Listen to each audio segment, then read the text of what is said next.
Okay, hello everyone. We're going to finish the actions of the Votary of the Lotus Sutra today.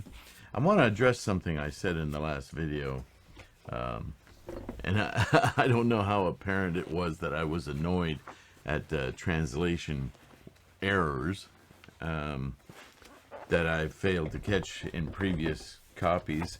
As I said, these collections that I put together into 6 volumes of the Gosho, I'm constantly rereading and finding typos and errors and incorrect language that I want to correct, because I don't want this stuff to be confusing. In the last video, I ran against this word soul, which is doesn't belong anywhere in translations of Buddhism. And I've replaced it with hearts and minds, or heart and mind, because that is in line with all Asiatic philosophies and the thinking of Buddhism.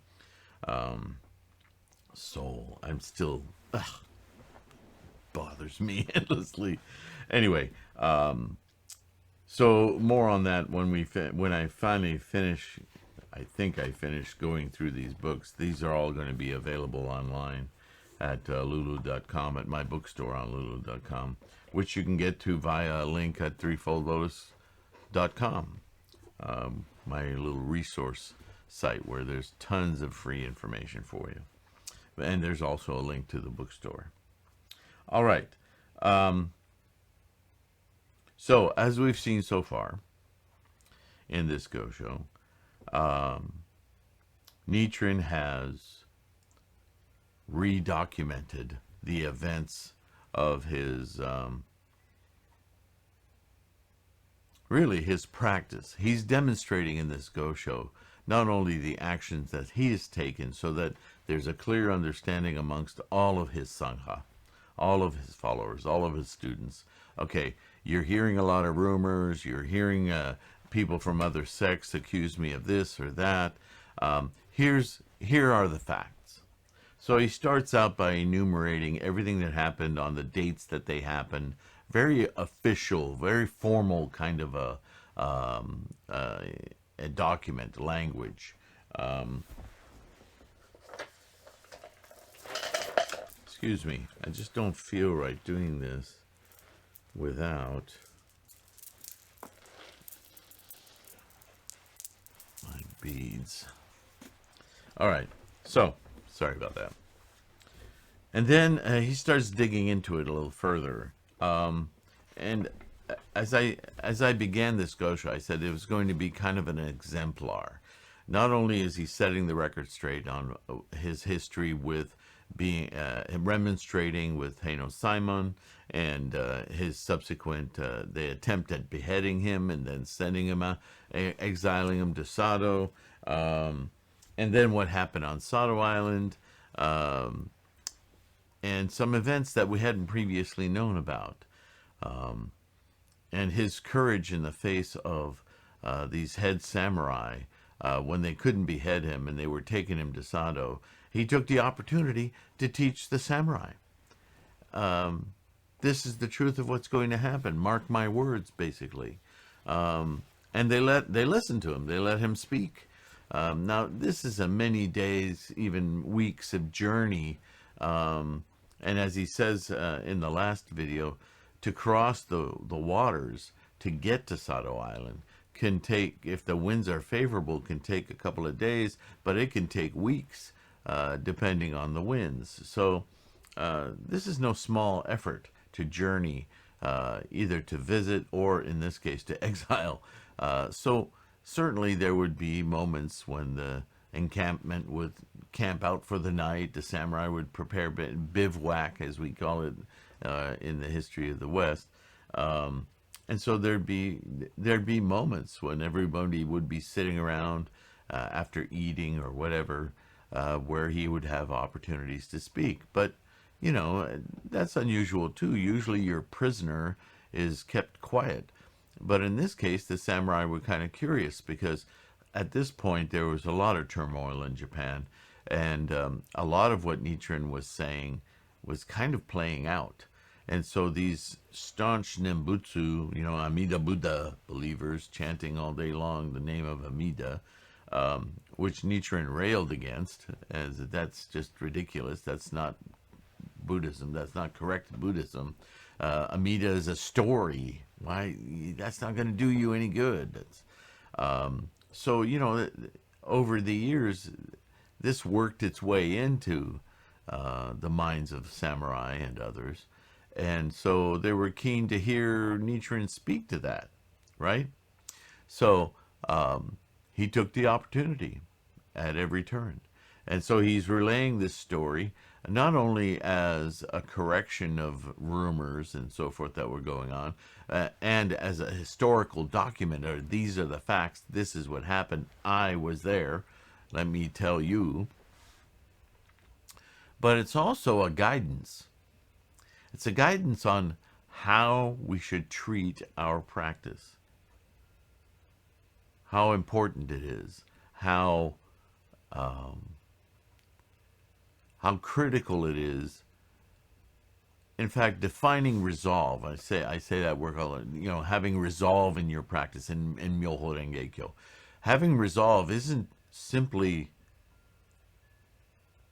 I know this to be true in my life and I will actuate it, but it is also how you stand up for it around others. What is your attitude around others? Do you cower when I don't know if I should say anything? Or should you courageously say, well, there's one way to attain enlightenment in this lifetime, and that is the way. Doing it differently is an abhorrent thing. You're doing it wrong, and I'll stand up and say it. Now, it's different with other religions. We're talking about Buddhists here. So it is emphatically urgent upon and incumbent upon our practice to stand up for Buddhist practice correctly. Now, with other non-Buddhist sects, things are a little different. It depends on your personal relationship with the person. In some cases, it's important that you be even more staunch, shakabuku in other words. In many cases, it's a question of gently urging someone along to discover the error in their ways and how to awaken their maximal potential in this life. Right? No magical thinking here. But sometimes it's hard to come to that, and sometimes the best teaching is your example. But by the same token, when the time is appropriate, your example is to be a mindless Buddhist, right? To be staunchly resolved about your practice, the practice of Buddhism. So all of that is coming through here. And I want to remind all of you that the thing I started out to say that I was a bit annoyed, other than the language, is like the sun goddess, Hachiman, these cultural symbols of the Japanese. I don't want you to read that with a mind, because I remember doing this early in practicing. I'm not going to believe in these deities of Japan, and Hachiman means nothing to me except for maybe little plastic figurines in Japanese stores and grocery stores, right? It was annoying to me to read that stuff.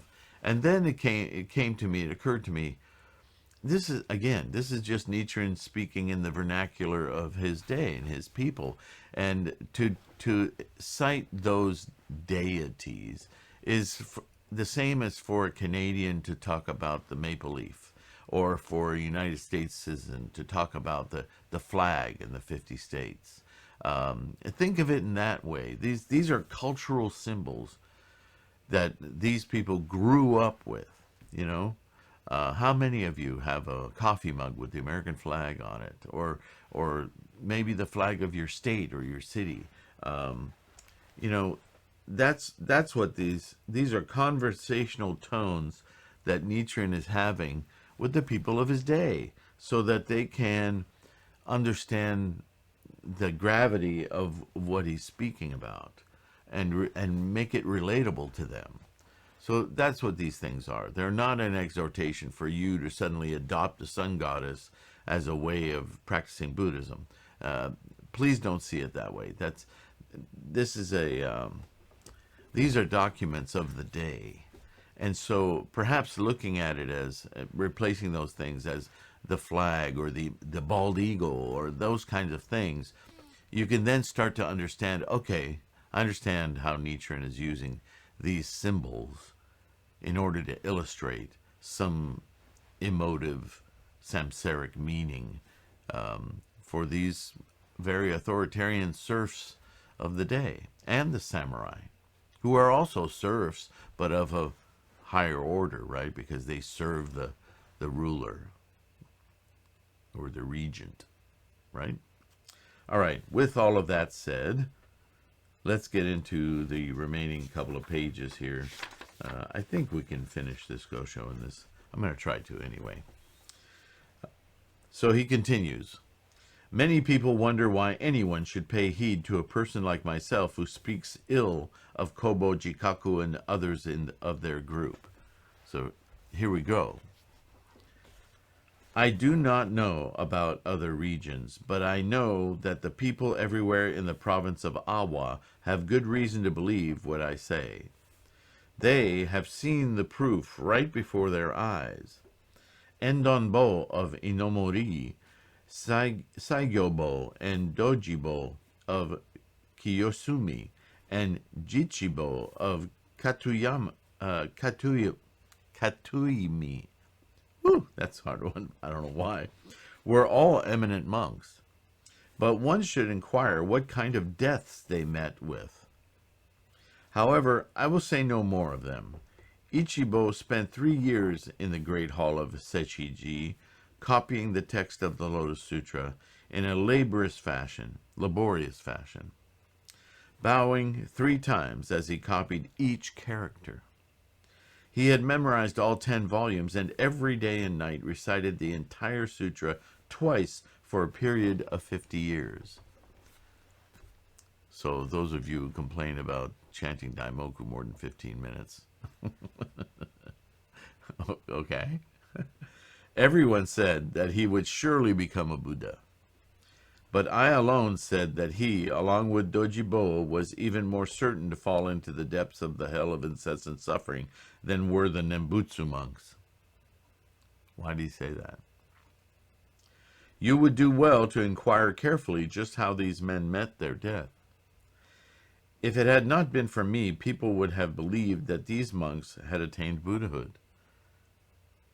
But if you research the story of what happened at Sechibo and how they turned their backs on the Lotus Sutra, what he's indicating is, even if you're a tremendous scholar of the correct teaching, if you then toss it aside for some other menial thing that ingratiates you politically or gets you more friends, you're a far more grave an offender at your own Buddhahood than had you not known Buddhism at all or followed astray from the beginning. This guy was devout. He chanted and recited the entire sutra twice every night, bowed 3 times with each character that he copied. Remember, copy, recite, embrace, right? Those are the exhortations of Shakyamuni on how to practice MyoHoRenGeKyo correctly. And he was abundantly doing that. So for what reason did he, at a late stage, decide, I'm going to chant Amida's name, and that'll be, what I follow, because then I'll have friends, and everybody will think I'm cool. And wow, how could you walk away from such a devout practice? Something karmically is askew there. And if you don't know about the death thing, it's said even in contemporary life. I've heard other Buddhists say, when my grandmother died or when my whatever died, she died with this wonderful pink hue and a kind of a relaxed smile on her face. I've never seen people on their deathbed look like that. And I'm not talking about mortician's magic. I'm talking about there in the hospital, where people usually die, or at home. So there's a lot of auspices around how we leave this life.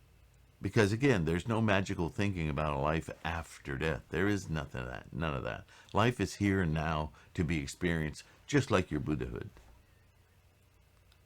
So if you leave this life content, no residual, no remainder. Remember nirvana? The two different types of nirvana. The nirvana of no remainder. There's no longer karma for you to work out. You've expiated it, so you die relaxed and clear of suffering. It shows up in your death, or in the death. So that's why Nichiren's talking about it here. Yeah, these people practice, but they turn their back. Look into their deaths. So he goes on. Again, this is like, bald eagle, flag. These are things culturally innate to these people. You should realize from this that the manner of death of Kobo, Jikaku, and the others indicated that a truly miserable fate was in store for them. But their disciples contrived to keep the matter secret, so that even the members of the imperial court never learned of it. Hence, these men have been looked up to with increasing reverence in latter times. And if there had been no one like me to reveal the truth, they would have gone on being honored in that manner for endless ages to come. The non-Buddhist teacher, Uluka, turned to stone at his death. Rigor mortis, right? But 800 years later, his errors were brought to light, and the stone melted and turned to water. And in the case of another non-Buddhist teacher, Kapila, 1,000 years passed before his faults were brought to light. So there's another reference to a cultural standard story, right? People are able to be born in human form because they have observed the 5 precepts in a previous existence. In other words, this is the karmic engine I speak of all the time. The Ichinen Sanzen, the 3,000 realms, this energetic amalgam that allows one or provides for one to form into a human, has within it good karmic causes, good productive energy to experience Buddha nature. It's no small feat, and it's inculcated into our birth, into our manifestation as a human, something we therefore have to appreciate. This very opportunity that I'm always calling precious. It's precious. Why? Not only because it exists, but because of everything that had to come together for it to exist. Everything in Buddhism is about this life and your mental perception of it. And if they continue to observe the 5 precepts in this life, then the 25 benevolent deities will protect them in the same birth and same name. The 2 heavenly messengers who have been within each of them since birth on their shoulders will guard them. So this is, again, your momentum, your motive force throughout life. If you support it, it protects you. It grows like an aura. And it influences your environment, those around you. But if you are determined to work against it by skewed views, improper attitude, negative intent, you'll lose those protections because you'll start to suck energy out of your environment, quite literally, right? So long as they commit no fault, the demons will have no chance to do them harm. That's a way of saying what I just said. And yet, in this country of Japan, there are countless people who cry out in misery. We know, too, that the people on the islands of Iki and Tsushima had to suffer at the hands of the Mongols. And what befell the defenders of the Dazaifu What fault were the people of this country guilty of that they should meet with such a fate? One would surely like to know the answer. One or two of the persons there may have been guilty of evil and unlife-affirming, negative, but is it possible that all of them could have been? The blame lies entirely in the fact that this country is filled with the disciples of those who despise the Lotus Sutra. True word monks who follow the doctrines handed down from Kobo, Jikaku, and Chisho, Nembutsu monks who are latter-day disciples of Shandao and Honen, and the followers of Bodhidharma, and the other patriarchs of the Zen school. That is why Brahma, Shakra, and the four heavenly kings and the other deities, true to the vows they took when the Lotus Sutra was expounded, to split into 7 pieces the head of anyone who troubles the teacher or preacher of the Lotus Sutra, have sent down this punishment. Some people may be perplexed at this point and object that although those who do harm to the votary of the Lotus Sutra are supposed to have their heads split into 7 pieces, there are people who slander the monk Nichiren and yet do not have broken heads. Are we to conclude then that they may ask that the monk Nichiren is not a true votary of the Lotus Sutra because people's heads aren't splitting? I would reply by saying that if Nichiren is not a votary of the Lotus Sutra, then who is? Is Honen a votary, who is in his writings ordered people to throw the Lotus Sutra away? Is the great teacher Kobo a votary, who said that Shakyamuni Buddha was still in the region of darkness? Or that Shanwu Wei and Jikaku votaries, who taught that although the Lotus Sutra and the Mahavajrayana Sutra are equal in terms of principle, the latter is superior in practices? Right, this magical thinking. If you think that just because you're not witnessing heads explode around you, people who say bad things about me, that means I'm not the votary?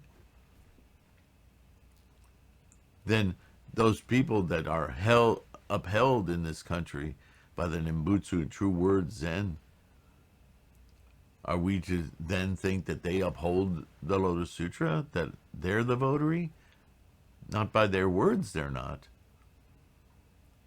So stop this magical thinking. I'm giving you examples. Someone's head splits in 7 directions isn't necessarily a physical thing. It may be what's going on in their mind. Remember, Buddhism is about mental function, what's going on in the mind. That's not always obvious. Again, this matter of the head being split into 7 pieces, one need not imagine the kind of split made by a sharp sword. On the contrary, the Lotus Sutra says that the split is like that of the branches of the Arjaka tree. In a person's head, there are 7 drops of liquid, and outside there are 7 demons. If the demons drink 1 drop, the person's head begins to ache. So, again, flowery language, but you get the meaning here, right? One's head splitting into 7 is an indicator of the confusion and strife that one suffers in the mind, not necessarily a sword strike. If they drink 3 drops, his life will be endangered, and if they drink all 7, he will die. People in the world today all have heads that have split apart like the branches of the Arjaka tree, but they are so steeped in evil, karma, that they are not even aware of the fact. Because their actual momentum, their karmic, their energy, their kinetic energy is so filled with this darkness that the more it impinges on their life, they don't necessarily even perceive it. They just take it for granted. This is my life of misery. I know people like that. Do you? They are like persons who have been injured while they are asleep or in a state of drunkenness, and they've not yet become conscious of their injury. Well, I have to say, I think I've experienced that a few times in my life. Rather than saying that the head is split into 7 pieces, we sometimes say that the mind is split into 7 pieces. I should stop describing this because Nichiren's just getting there anyway. The skull bone under the scalp cracks or even breaks apart at the time of death. Many people of our own period had their heads split open in the great earthquake of the Shoka era, 1257, or at the time of the appearance of the great comet in the Bunei era in 1264. At the time their heads split open, they had a severe coughing condition, and when their 5 solid internal organs failed to function correctly, they suffered from dysentery. How could they have failed to realize they were being punished because they slandered the votary of the Lotus Sutra? Well, if these serfs are into magical thinking and you say things like this to them, they're going to get spooked, aren't they? But Nichiren is just talking simple cause and effect. If you eat poorly, you'll get a stomachache. You may get diarrhea. That's not because I'm inflicting it on you. You're inflicting it on you. But you're so foolish, you're so ignorant of cause and effect that you don't see the correlation. This is what Nichiren is talking about in terms of Lotus Sutra, MyoHoRenGeKyo practice. You follow? Because venison is tasty, the deer is hunted and killed. Because oil can be obtained from the turtle loses its life. If a woman is beautiful, there will be many who envy her. The ruler of a nation has much to fear from other nations. And the life of a man with great wealth is constantly in danger. One who abides by the Lotus Sutra will inevitably attain Buddhahood. Therefore, the devil king of the 6th heaven, the lord of this threefold world, samsara, will become intensely jealous of anyone who abides by the sutra. Dairakuten no Mao doesn't like it when you're happy. This devil king, we are told, attaches himself like a plague demon to people in a way that cannot be detected by the eye. Right? You ever feel depressed? Dairakuten no Mao is attaching himself to you. See that it's colorful, but especially to a culture that is deceived and authoritarian. These are helpful examples to understand the teaching. Thereafter, like persons who gradually become drunk on fine old wine, rulers, fathers and mothers, wives and children gradually become possessed by him and are filled with jealousy toward the votary of the Lotus Sutra. Yeah, when you're feeling really down, I mean really down, and somebody bubbly walks into the room, you know, it might inspire you. But oftentimes, if somebody's just way too positive, you're like, get out of here. I want to sit and wallow in my misery. Get out. Go away. I hate you. Right?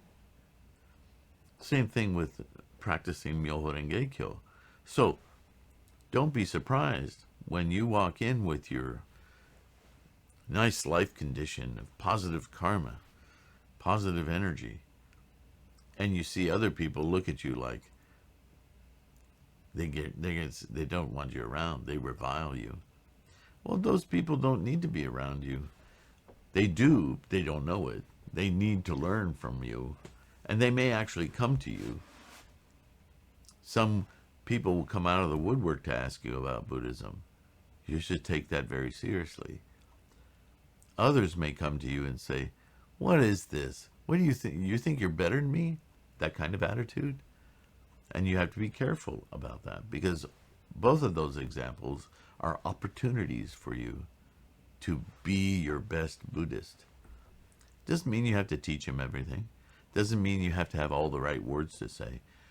It does mean you have to not say the wrong words. That's the only thing you have to worry about.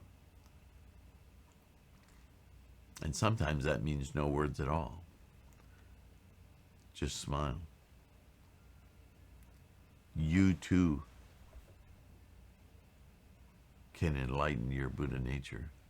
Really. Chant MyoHoRenGeKyo. What? Say it with me. If they say it with you, that's karma busting. your life will change and you will know it. You may gain a student. Be careful who that is, okay? For yourself, for your own practice. And that is precisely the situation we face today in the world around us. Because I chant MyoHoRenGeKyo, I have for over 20 years been driven from place to place. Twice I've incurred the wrath of the authority, and in the end I have retired to this mountain. Now, you don't have to be Nichiren. You don't have to pound MyoHoRenGeKyo into people's awareness and challenge the President of the United States or Vladimir Putin or Trudeau or anybody. I mean, if you feel that you can, more power to you. But those are huge causes. So please be aware there will be an effect.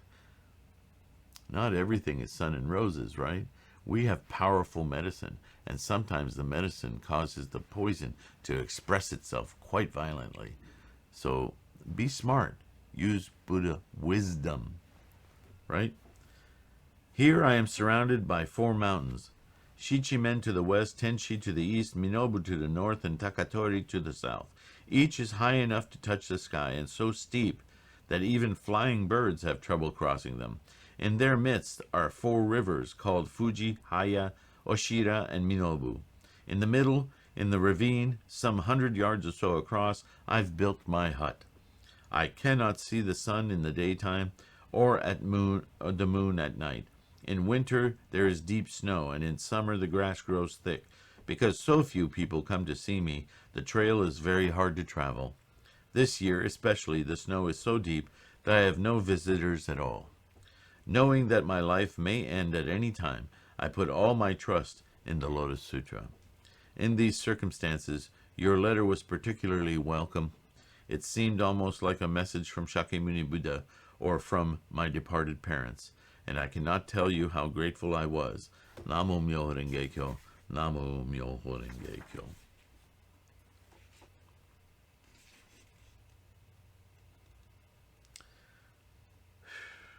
So this was a response to a letter from, was it a nun? Kunichi. And because he had, as he just said, so few visitors, what that meant for him was that there's very few opportunities he had for teaching moments. So he makes sure at this point, and a lot of his writings from Minobu are very involved, very teachy, but because his intent with these letters is not just to communicate back to one person, but to communicate his doctrine and his elucidation of the practice of Lotus Sutra, MyoHoRenGeKyo, and Buddhism in its entirety. And also, obviously, by this Gosho, had to take the time to straighten out a lot of rumors that he's hearing and that he's sure are circulating because of the life conditions of Japan and the people in it. So, very instructional Gosho. A lot of facts about events that led to his attempted beheading and then his exile to Sado. Important historical documents, but also important in understanding the value of this practice, the intensity of the interaction of these energies that we are. Positive, negative, struggling.